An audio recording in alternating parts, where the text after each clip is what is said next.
What is going on, you guys? Welcome to Envision Podcasting, episode 8. I am here with a very, very exciting guest, someone that has been actually wanted to be on. Like, people have been requesting this guy to come on ever since we got Rufus on and everything. Mr. Matthew White. How you doing, my man? Thank you. I'm doing well. Thank you for having me on. I really appreciate it. No problem. No problem, man. So I wanted to talk to you. I guess we just get right into it. We'll talk to you about like what you do as far as digital creating, side projects you have, and what your current job is. So how about you start there? Yeah. Well, I guess I'm into video a lot and just anything involving a camera. Right. I do a lot of side projects involving that. I started since I was like little, just making YouTube videos or montages and stuff. And ever since then, I've gotten into cameras and shit. Right. And stuff. Can I swear? Yeah, absolutely. Oh yeah, absolutely. If you've ever watched the episodes, usually the swearing starts earlier than we did. We're 2 minutes in. This has been the cleanest episode so far. All right. Absolutely, man. Sweet. Well, yeah. I'm just thinking about your microphone right there. Oh yeah. Yeah, I just don't want you to. Let me switch it up. Yeah, I just don't want you to constantly hit it, and then we play back the video, and it's like. And it's like, that's Matt White right there. Like, everyone says I talk with my hands a lot, it's Italian in there. I don't know. But yeah, into video, love video stuff. I do videos for other people, side projects, whether it be like music videos, commercials, anything like video things for social media, all that stuff. And that has kind of led me to my current position right now, which is in news. I'm a journalist, and a videographer. Mr. Nightcrawler over here. Yeah, Mr. Jake Gyllenhaal over here. Literally, people have been saying that shit, and I'm like, nah, trust me, I don't do the crazy stuff they do in that movie. Jump over cars, yeah, right. Run into traffic. I wish I drove his car though. That would be a sick car. I drive it's a news van. Oh really? Yeah, it's not as cool. Not as cool, but it's decaled and it's got the Western Mass News logo on it.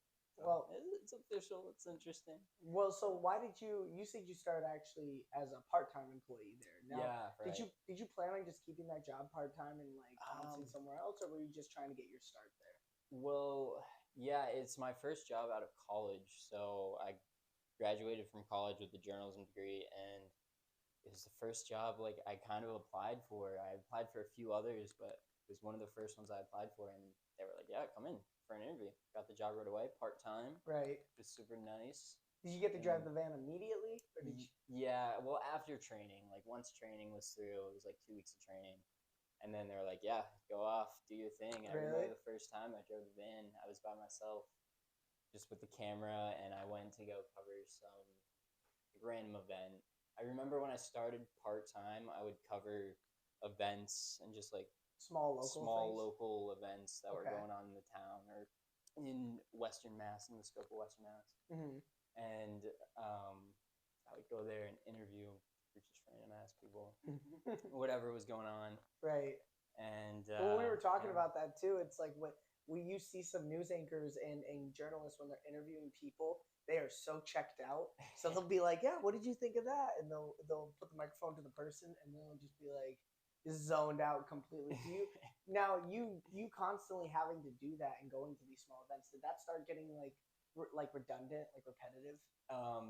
Yeah, where I would zone out. Yeah. I mean, yeah, you see that a lot. I personally, I could feel it happening. Right. I don't do it. I tend not to do it. He's like, I gotta stay engaged. Yeah, right? I always keep eye contact. Don't forget to blink. Right. Of course. And yeah, just smile. Do those things do they and not just where you work, but in journalism in general, do they emphasize that a lot? Make sure to make eye contact, make sure body language and stuff like that? It depends, obviously, where you are. I didn't learn that stuff. I learned that in college, and then I just applied that in the job field. They didn't tell me that once I was at the job and everything. Right. But I've heard of instances where they tell reporters, people who are on camera, not the people you're interviewing, but the reporters, oh, you should do this a certain way so you look better with or show this body language instead of what you're doing. Or there's times when they're wearing like just branded hats or branded gear, and they're like, probably shouldn't be wearing down like the Van shoes or like some sort of like something like that. I'm like, come on. It's funny too because a lot of our mutual friends are like clothing designers. Right. So if you ever wanted to rep it, you know what I mean, like on like a new station. I would love to. That would be flex. Right.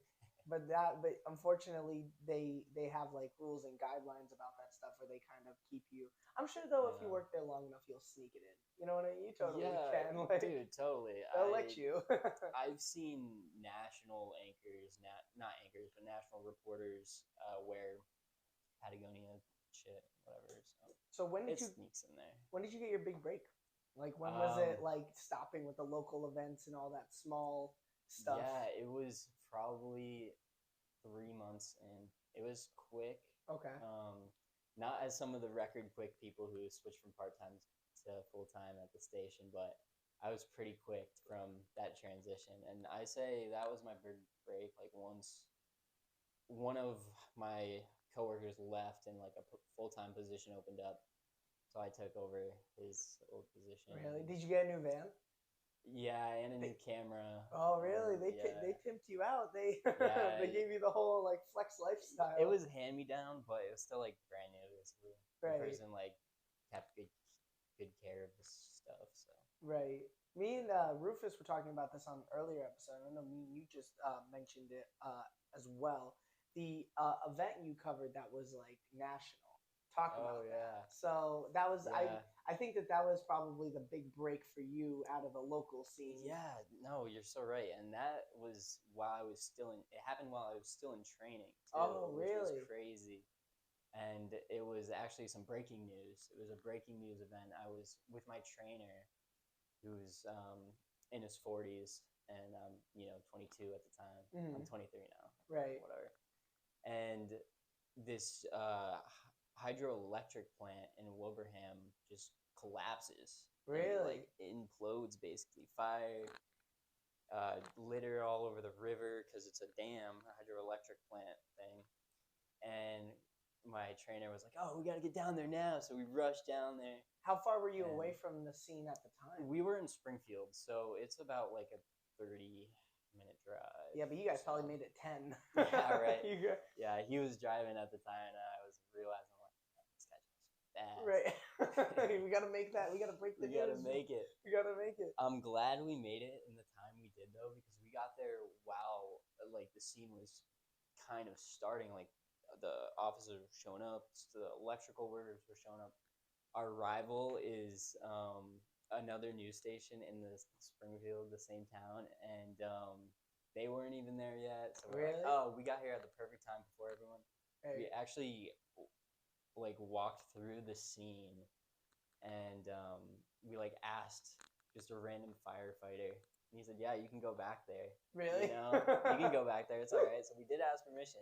It's so funny to think about this like big hydroelectric plant you said completely falling apart, blowing up, and like the firefighters and everybody who's supposed to be protecting the scene sees two news anchors show up like 15 minutes, 30 minutes after the fact. It's like, yeah, come back. Like it's a show. While they're still fighting it.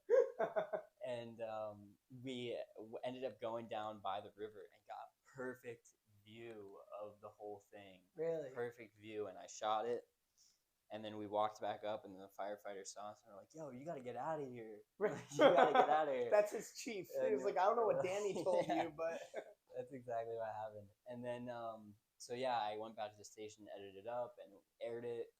And Boston called the station, and we're like, "Oh, we actually want to air this on our national newscast because no other station got those shots. Really? No one got behind the scenes like I did."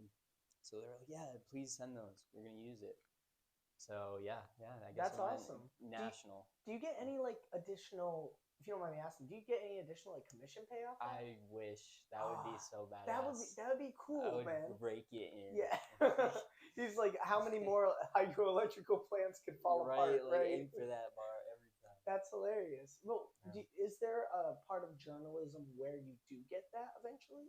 Yeah, it would be with new positions and whatnot. Like with journalism, a lot of journalists, what they do is jump around everywhere. Right. Like go from city to or different news station across the country or the world, really. Right. And each one brings its own pay grade. Definitely, I know the national news stations, like out in Boston, New York, Texas, wherever, they'll pay more than the local, obviously. Is it like do you kind of like compensate with the explorative nature of everything? Like you get to just be out there, you get to like you know what I mean? Like you ever see like a truck driver and they're not paid as much as the semi truck drivers, but they still get to drive around to different towns and stuff like that. You know, so do you ever like think about that? Like, oh well, I'm outside all the time, I get to meet a bunch of different people. Do you like that aspect of the job? I love that. That's my favorite part of the job, if not one of them. One of my favorite parts. Just having that freedom and you're outside. It's something new every day. Like, different day every day, which is awesome. That's one of my favorite parts too. Just different day every day. I can't really say much else. Well, it's the variety. Fucking awesome. Are there things that you are not allowed to cover? Like, are there things as like if there are levels to journalism, like you can cover like hydroelectrical plants falling, but you can't cover like a murder. You know what I mean? Like, is there anything like that or? No, we actually seek out those murders, which is crazy. Fucking, I feel like a way, almost the newsroom is a little desensitized because we're dealing with so much shit going on. I like how you said seek out the murders. That's like a big poster when you walk in. We're tapped into the radio chatter with the police and everything. Right. If our desk person hears murder, they're like, Matt, you got to get the hell down there now. Move it. Move your ass. Go faster. That's hilarious. But as of things we can't cover, there's not too much. I mean, it depends on the news director and what they even want to run that day. So they pick and choose whatever the hell. But basically the biggest thing I can think of is kids, like underage kids. You're not supposed to show kids without parents' consent. Okay. So that's really like the only big rule. Right. So what about getting into like unauthorized properties? Like besides the firefighter guy. That's like, another thing. Is that like, but are there ways in which you can try to like sweet talk your way into it? Like, hey, like I'm really just trying to see like just a little bit of it, you know? There's a saying I've learned while working. It's we can either ask for forgiveness or ask to go in, and which that means you either ask an officer, ask someone to, oh, can we go past this point? Either yes or no, or you just go past the point, and once they tell you, hey, you gotta go back. You're like, I'm so sorry. Like I was just trying to get the shot, and by then you hopefully have gotten the shot. Oh, really? Hopefully before they talk to you. I've done that. So what? Yeah, I was gonna say, what guy? You gotta judge. You definitely gotta judge the situation. Right, like they'll definitely beat the shit out of me. Some of the cops are like, look at you and be like, dude, like, you're not supposed to be here right now. Get the fuck out of here. Right. What's the weirdest story you've covered? Or one of the weirdest stories that you can remember? Because I know you've been doing this for a little bit now. It's been like 6 months. I started August 1st of 2023. Okay. When did you take up the full-time position? Like 3 months out into it. So okay. Whatever. Like October or November. Yeah, that sounds about right. Yeah. Got you. I know there's a lot that happens in journalism. It's so crazy, and what's even crazier is like I said it before, it's different every day. So once you cover one story, you're already on to the next. Right. Like all right, this happened. What's happening now? Right. You almost forget about what happened yesterday because you're already focusing so much on what's happening. But Matt, there have to be some stories that you don't forget about where you're like, whoa. Yeah. You know what I mean? Yeah, there was this really most of them are tragic, unfortunately. Yeah. Trying to find murders. I wouldn't imagine that. It's terrible. An upbeat environment all the time. I know. There's a lot of like gray stories we cover that are wholesome and whatnot, but the ones that really stand out are definitely violent. There was this one that was in Holyoke, and there was like I think it was a robbery. It started as a robbery or something like that, but there was a shooting involved with 2 other people. Mm. And the stray gunfire went into a bus and actually hit a woman, a pregnant woman, and killed the baby. Really? Yeah, that shit What? was so fucked. That So- had me for a few days. That was That's like crazy. crazy. Yeah. And yeah. you're just expected to go back in the next day. Right. Like, all right, what are we covering today? Like, yeah. that's so interesting.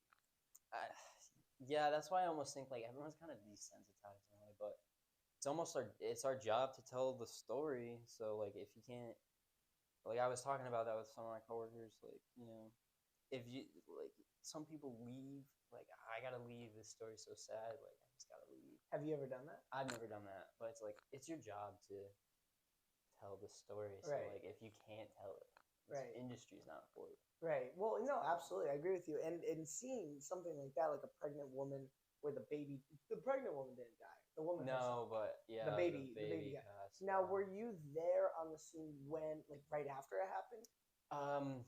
No, I personally wasn't there. I wasn't the reporter or videographer on scene right away. I showed up at like night to get like extra footage because the scene was there for like at least the whole day. They didn't even wrap it up till like the next morning or so. Okay. And I got like the night footage of it because I worked the night shift, Mhm. and it happened earlier in the day. Okay.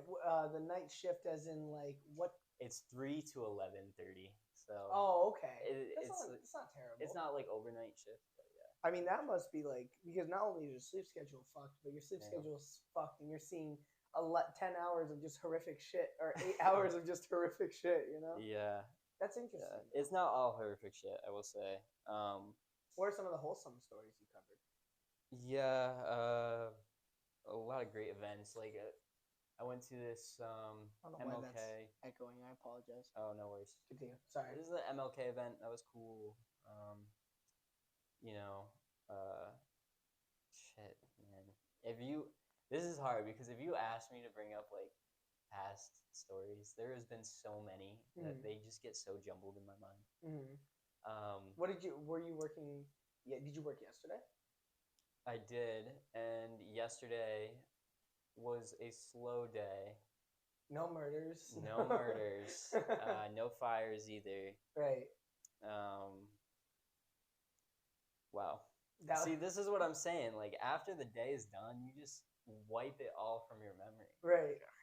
And then Matt today, the news is done today. At the end of the day, he's like definitely not like Nightcrawler. I'm like, I'm just sweeping my brain for the rest of the workday. Do you think about like journalism outside of your actual job, or like any sort of videography outside of?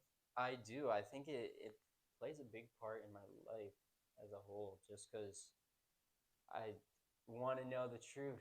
I want to know the story, the full thing. I want to ask everyone, yada yada.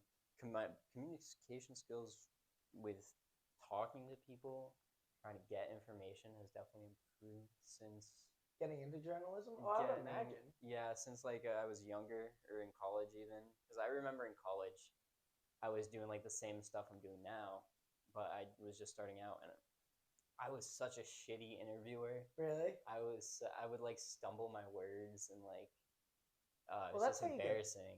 Bro, but that's how you get better. That's the thing. Like, you develop from the guy who was stuttering during interviews to the guy who's showing up at a hydroelectrical plant, like explosion, covering the scene and probably interviewing people even after the fact. And I think it's just that repetition that constantly, is that what kind of pulled you into journalism, is trying to get better at speaking? Definitely. Well, that wasn't like, it wasn't really a big factor.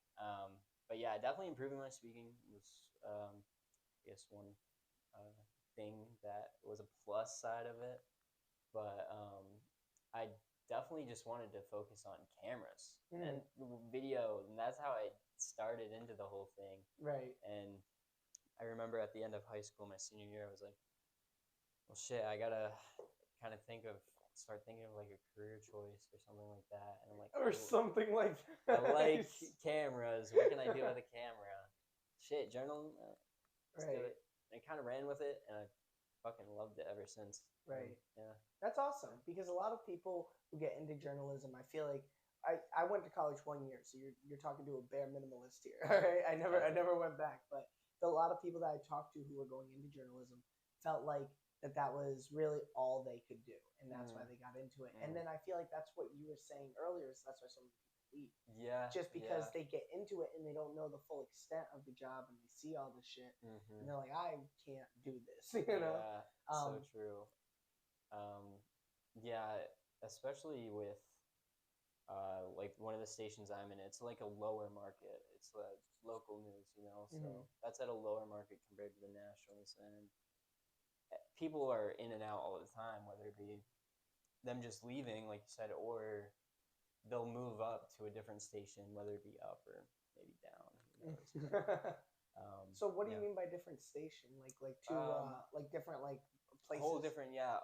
They could move to a whole different state, a whole different city. Okay. You know, you could be working at like Channel 3 and then be like, oh, I want to move to like Channel 8 out in Florida. Right. They pay more. Seems more popping out there. Right. Fuck it, let's go. You know. Right. And what's cool is that a lot of times they'll pay you to go out there, or if you're, a lot of the news stations are owned by like a parent branch. So like this one company will own like several news stations. And if you jump from like one to the next company under that parent company, they'll like do it for you. Right. I'm sure a lot of that's really like easy. Travel, right? Like it's like I want to move to Texas and I'm in Connecticut, and they own a place in Texas. They'll do it all for you, you know, and make sure. I would think they give you a place to stay, but maybe you have to like eventually. I don't really know the details. Right. Well, I think that for you, you're definitely doing a lot of like cool work here, you know, and it seems like you love the job. What I was asking earlier, what I should have asked it better, more of like, for you in journalism, like what pulled you into it? Like besides just, I want to be like camera, you know. Yeah. What pulled me in? It's a good question. I think the biggest thing is just improving the world. And like improving communities, improving people's lives, telling a story on someone that will improve communities, you know, that will tell people's whole story that maybe no one else would want to tell. Right. And that's not even with like news or journalism, but just as like a filmmaking standpoint. I think like my life beyond journalism, if I ever get out of the industry, I will definitely want to be like a filmmaker. Whether it be documentaries, movies, whatever it is, I definitely want to just make something that gives you a feeling and just gives hope towards something better, I guess. You know what's interesting about that? I had a guy on a couple episodes ago he's making a docu-series. His name's shout out to Nathaniel Figero. I always pronounce his name incorrectly. Figero. But shout out to my boy. He's a film director. He does a lot of like cool side projects, and one of his main projects. He has main projects as well. And one of his main things that he's doing right now, he's trying to build a docu-series. And that would be something that would be cool to put you in contact with him about, because he is in the process of doing what you just talked about, which is talking about like people's traumas, like around even whether it's just in Massachusetts or Connecticut or just in general. I actually printed out his flyers, and we went to a boxing event last week, and I handed some of them out, and so that's so cool. It was pretty cool, and a lot of people, some people said no, but the thing is, I work in sales, so like that's like a normal thing. Like I was like, I'll hand these out for you. This is gonna be easy. Just kind of be like, hey, listen, you know, my friend, he's filming something as far as like, you know, if you have any sort of trauma or any problems in general, he really wants to help these people bring their stories to light and help motivate other other people. You know what I mean? And inspire others. And I think that that's something that you would do well with too. Yeah, because you have the camera work down. You know, luckily that's people say that's my biggest plus right there. I just gotta focus more on my other skills, because I got that checked on the box. You know, so yeah, like you know a camera like the back of your hand, you would say, right? Yeah. How long have you been working with a camera? God, I remember when I was 8 years old, my mother used to have this really old VHS tape recorder, and my brother and I would make like lightsaber videos. Really? When we were like kids, you know, we had those lightsabers and we would like make Star Wars videos and shit. Right. And I don't know. I like really fucked with that. I was like, I was always the one holding the camera. I'm like, this is fucking sick. Right. And I think that like sparked something in my brain where I just like, I'm doing this for the rest of my life. Right. Or at least want to. Right. So yeah, I guess ever since then, I, bought my first camera when I was like 14, 15. It was a Canon Rebel T5i.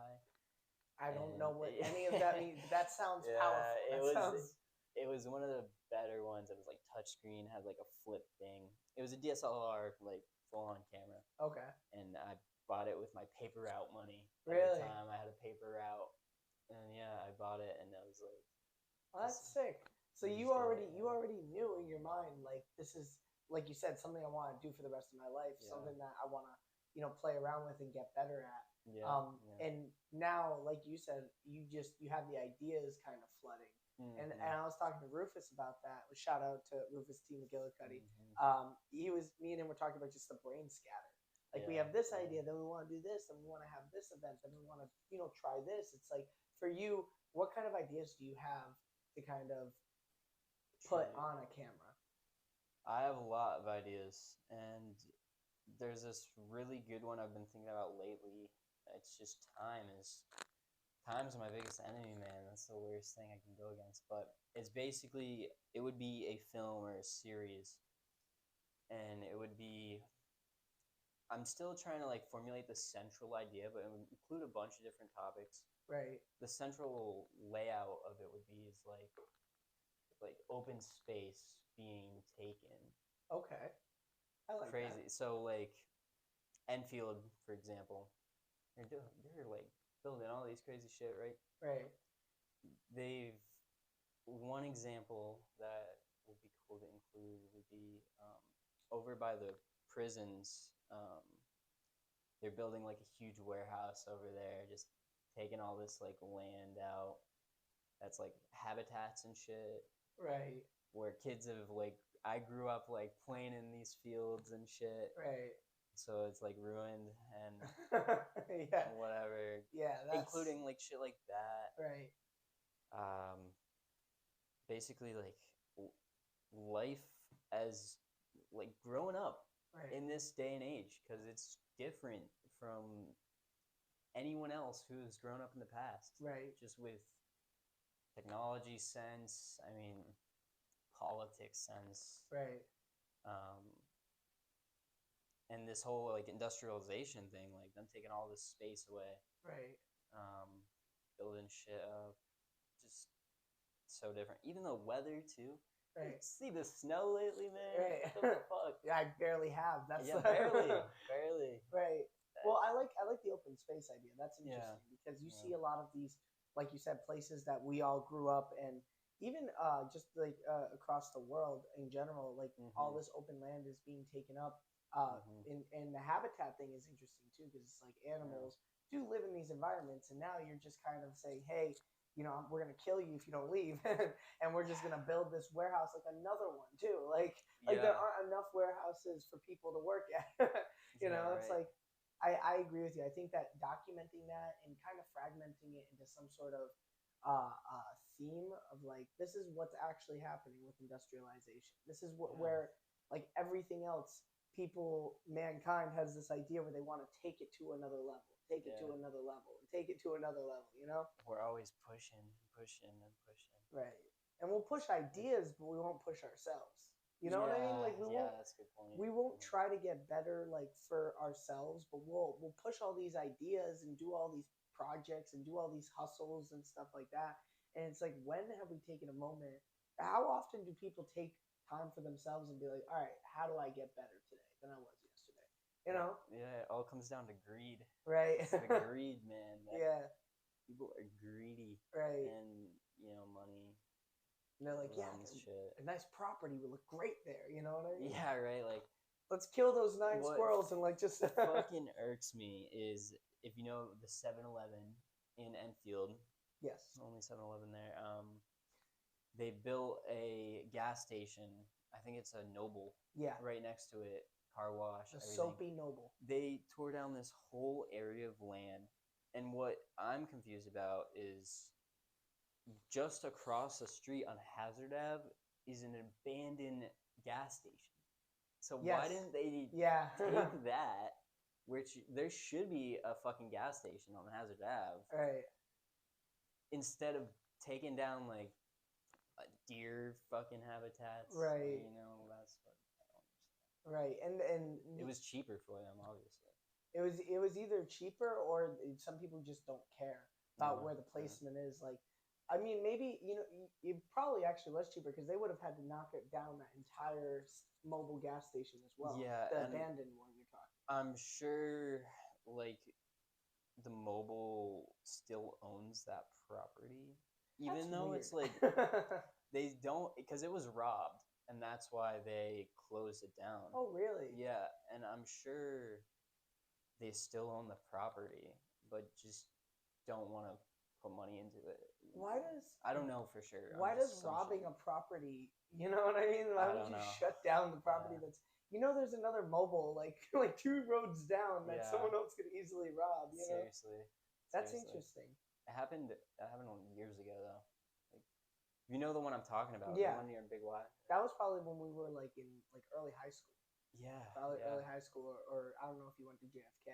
I did, yeah. Those were amazing times. It's like JFK days, probably. Well, and yeah, shout out to our MTL folks. Everyone else is like, what the fuck are they talking about? President, what? Dude, junior high school, but this is general. Junior high school, you will never meet a bigger group of dicks in your life. You know what I mean? It was wild. 12, 13-year-old kids are assholes. They just are. Like, there's no other group of kids or a group of people that you will meet that are like vicious. They don't care about your feelings. They have no sense of security of like self-awareness. They nothing. You know what I mean? They don't care. Like you are the enemy, and they will make fun of you. And the funny thing is, if you've ever met like a 12 or 13-year-old as like a 21, 22-year-old now, I'm sure you do in journalism. They pick at your insecurities and they're right, and you hate it. Oh shit! I don't know if I've gotten that far with them. No, you probably ignored them. You probably didn't argue like I did. Yeah, I just whatever. Let them say whatever.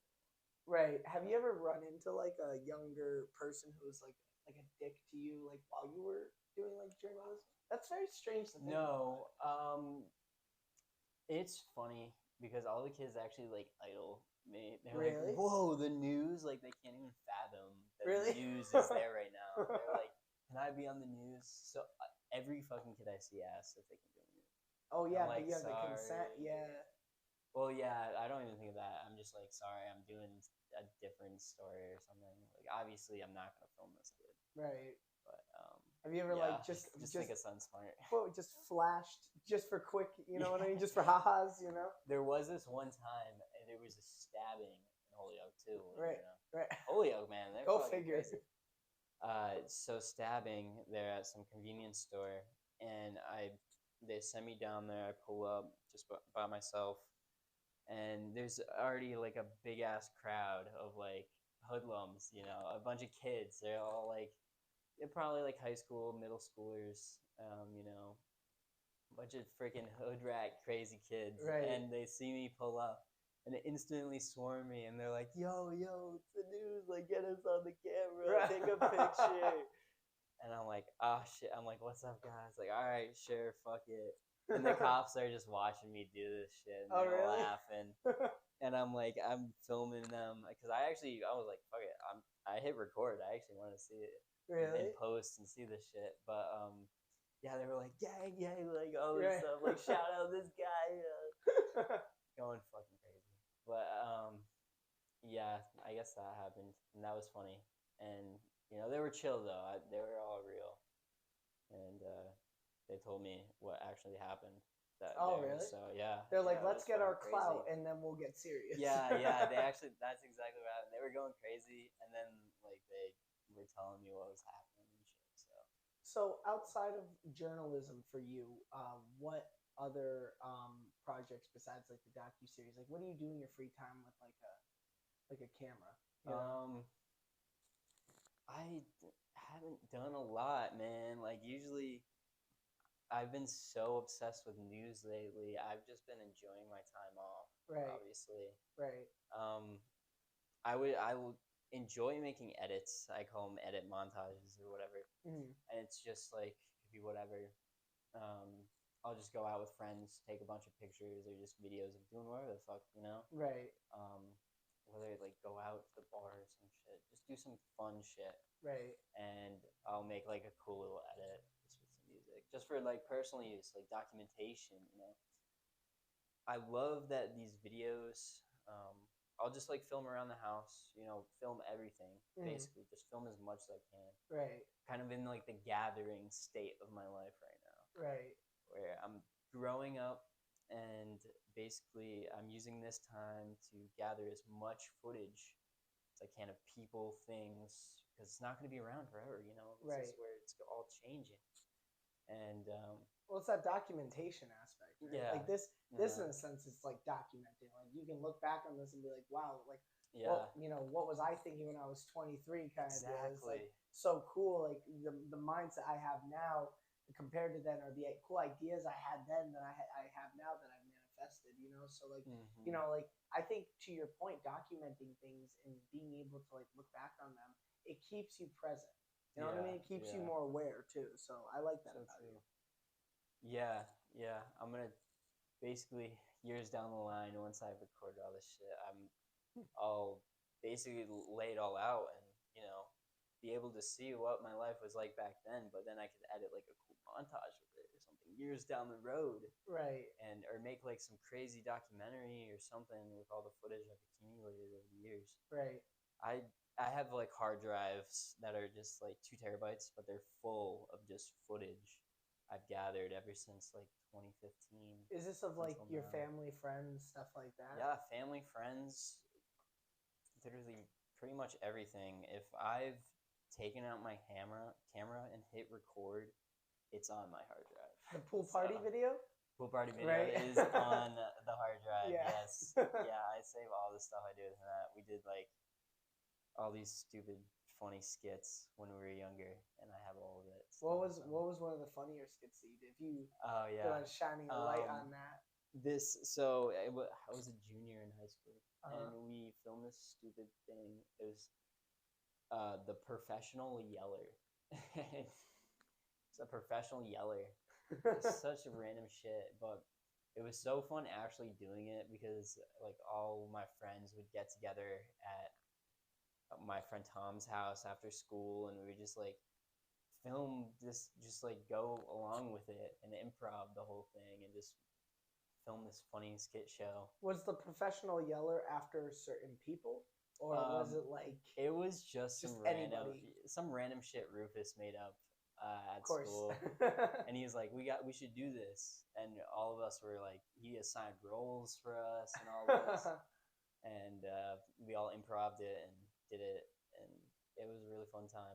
That's awesome that you can look back on that and like look at that imaginative or imagination aspect of when you were younger, and like I said, how that's built, how that's carried over into like more of an adult style like life where you are like doing journalism, and maybe at some point, I mean it's one of those things we say maybe or if, but we really can do whatever we want. You know what I mean? Like we're not only young, we're capable. Like it's so easy to not only make money and be stable in this world because of how much access there is. And now, does that mean that everyone gets paid equally? Fucking no. No, not at all. But I will say this, if you really want to go for something like that, like going into more of a director role, or being that person that does film skits or whatever you want to do, you can do that. It's not like most people say, well, if I get out of this life, maybe. It's like, fucking stop. You know what I mean? You have free will. Yeah, you can literally do. You can wake up tomorrow and be like, all right, this is the shit I'm doing. Like, it was funny because I was talking to one of my buddies about this, and I'm glad that you brought this up too. Like within the last month or two, and I've been talking about doing this forever, but I wanted to get into sales and marketing for the longest time. I've been talking about it since like maybe like summer of last year. And I finally got clipped from my job. I got fired. And in that situation, I was like, this sucks, right? Yeah. And I can choose to be like, oh, this fucking is terrible and I hate it. And, this is why me, the victim's mentality. Right. Or I can just be like, all right, now I got to dig even deeper. Now I got to get even better. Yeah. So now I'm going to get into the sales thing, and the yeah. first week was terrible. Like the first week I was there for the job because I was doing door-to-door work, and I still am. Yeah. I had no idea what I was doing. I knew I had decently strong communication skills, but I didn't really know how to properly sell or talk to people or persuade people.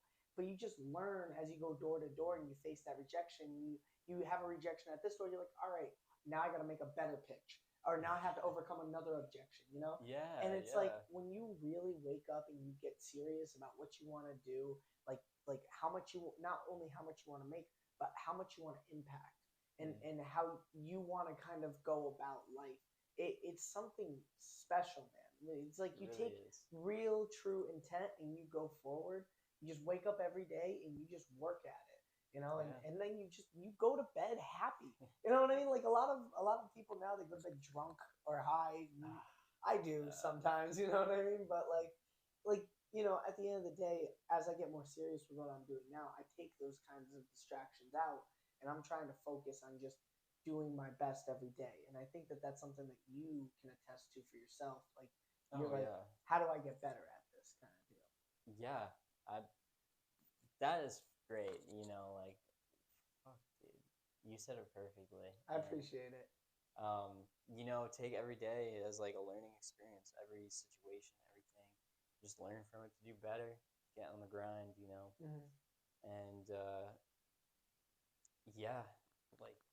Life is crazy, life's a blessing. So if you're ever like, feeling like you can't do something, you can. Like that's what life is all about. It's taking small steps, reaching that overall goal. Like, your goal's up here and you can't like get to your goal in one straight shot. You got to take small steps to eventually reach that goal. Right. And I think people don't realize that. Right.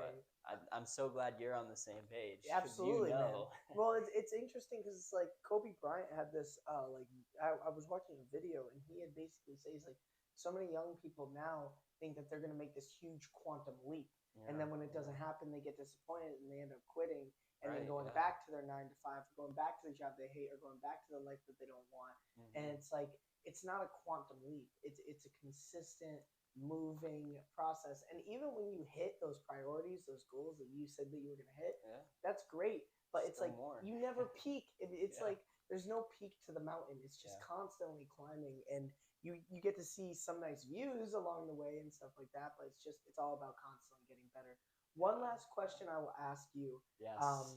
What does 2024 look like for Mr. Matthew White? That's a great question. I actually had one of my coworkers read tarot cards on me, and or, the tarot cards, like the future things where the witches had or something. Yeah, I was gonna ask you to give me your palm, but we won't, right. won't do that now. But I asked like her to do it about how my 2024 is gonna turn out, and it said like great ambitions. I'm gonna have something that's gonna make me more zen, so I guess I'm gonna get more chill.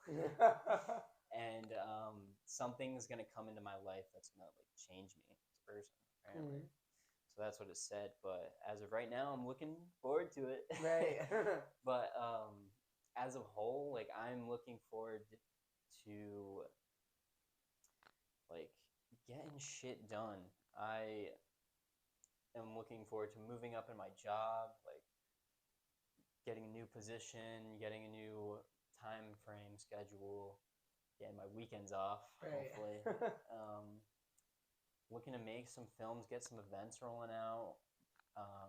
Definitely use my drone more. I got a drone. I fucking love using that thing. Really? Yeah. Is it a drone with a camera? Yeah, that's it's sick. DJI Mavic 3, I think. Some like DJI Mini 3 Pro bullshit. Right. It's a great drone though. I fucking love it. I gotta use it more though, just for the whole time thing. That'd be cool for like music videos and stuff. Yeah, I've used it on some music videos, and I love the shots it gets. It's like so clean. Right. And one of the coolest things I think it can do is like it can actually shoot in portrait mode. too, really? which is kind of convenient for like social media posts or whatever. Right. So yeah, but honestly, the main thing I'm looking forward to this 2024 is just spending time with friends and family. So that's what life is all about. Like love, man. Like it's really all about love. Like that's what everyone needs. That's what everyone's just looking for. Right. Everyone resolves to hate and violence. And all this you other see it shit. on a regular, like, daily basis too. Yeah, everyone just needs love, man, and everyone will be chill. Right. Absolutely. No, I agree with you, man. And that's a great message, man. Just be with your family, be with your friends, and be present. You know what I mean? And I like that about you. That's something I got to work on a lot more, is just being present. I'm always thinking about, all right, what are my objectives today, and what am I doing tomorrow, kind of. But I'm never as present as I should be.